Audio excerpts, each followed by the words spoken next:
I'd like to take you back in time a little bit. Back to the 60s and early 70s, what it was like. Veterans like me, and many in the audience here today, and many of the heroes behind me, they were sent halfway around the world. Most of them had never been out of the community they lived in, let alone been on a ship, a train, or a plane. They went to a country that had jungles, rice paddies, rubber plantations, monsoon seasons. They were in cities like Hue and Da Nang, Pleiku, Cu Chi, Tay Ninh, Mekong Delta. They learned words, became part of their vocabulary. AK, RPG, LZ, Napalm, Claymore. They stay in their hearts and minds to this day. Paraphrasing words by Laurie Goodwin, in the midst of great trauma, we try like hell to maintain a sense of normalcy until we lose a portion of our humanity and succumb to the brutality required to prevail. As any combat veteran knows, this is survival. It's not healing. We never become whole again. In Vietnam, our voices that called out to our country from the jungles, from the rice paddies, from the monsoon flooded hooches, bunkers, and foxholes were rarely heard by a divided nation. Places like Da Nang, Hoi An, Phu Bai, Phu Loc, Hill 65, they dot my Vietnam map in my Marine Corps scrapbook. We who have seen war will never stop seeing it. And to the silence of the night, we will always hear the screams. So this is our story, for we were soldiers, and only the dead have seen the end of war. What does the Vietnam Wall symbolize? The Vietnam Veterans Memorial stands as a symbol of America's honor, recognition of the men and women who served and sacrificed their lives in the Vietnam War. Inscribed on the black granite panels here are the names of more than 58,000 men and women who gave their lives or remain missing. 58,318, and the number keeps increasing.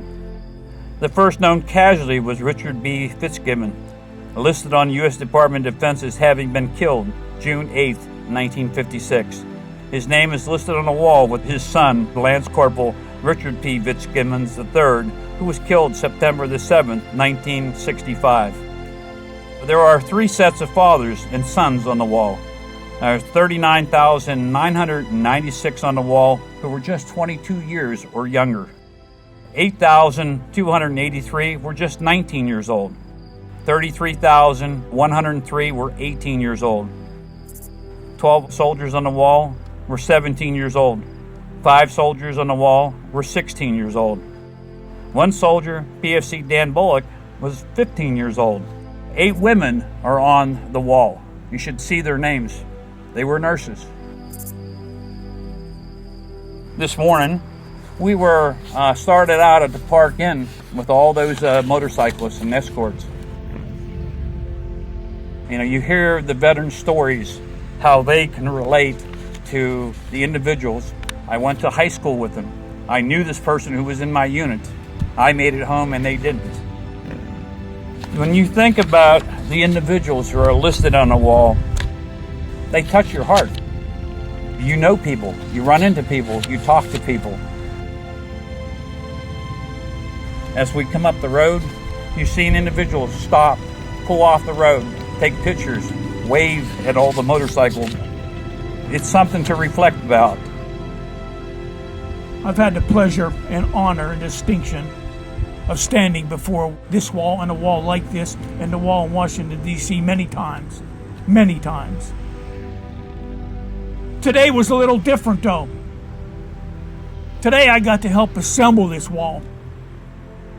Panel by panel, name by name. I was carrying one with a comrade And he said to me, I can't believe there are this many names on this wall. I can't believe either. Astonishment, amazement of sacrifices made. Every time I stand in front of this wall and I see this wall, the same thing comes to my mind. How come I'm standing here and I'm not on that wall? I racked my brain trying to figure that out. Near as I could tell, prayers of my family and friends. Most certainly a little luck. And most certainly the grace of God. Why I'm still here. Why we're all still here.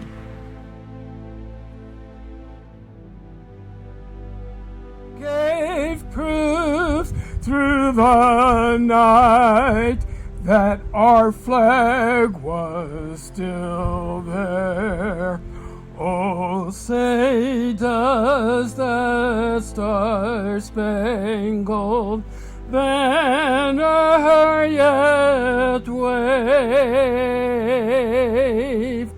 o'er the land of the free and the home of the brave.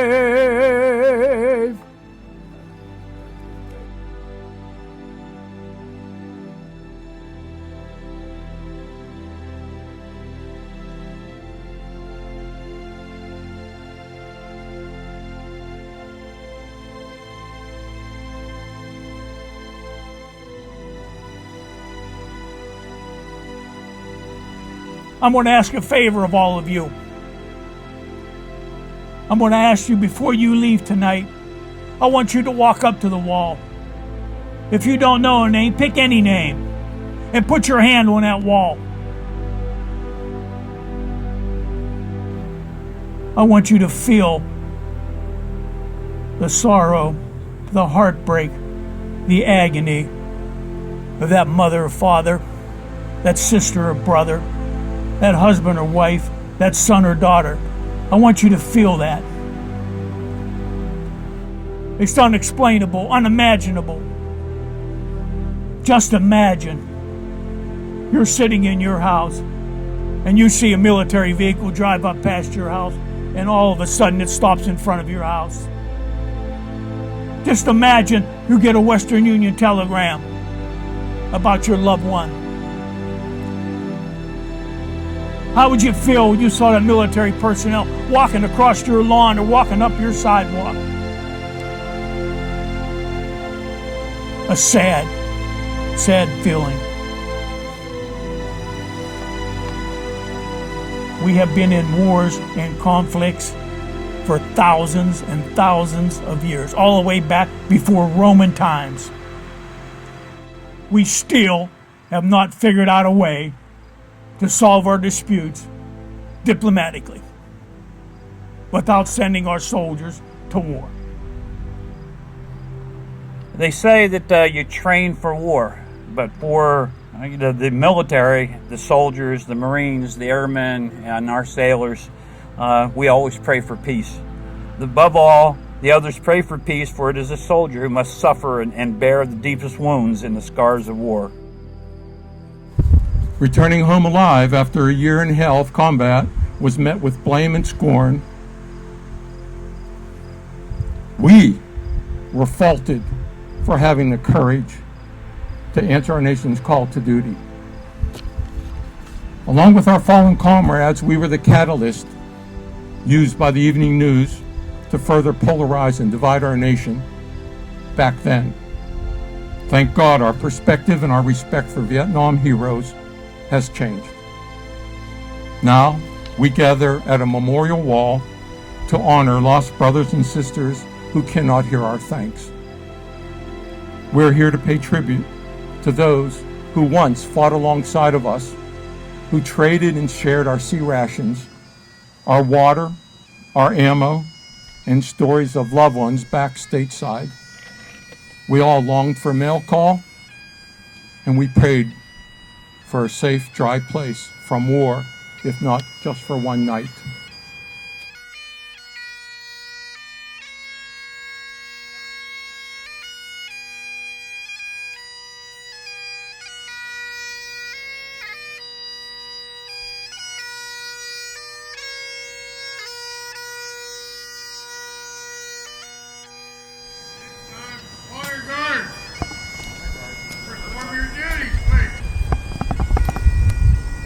Under guard.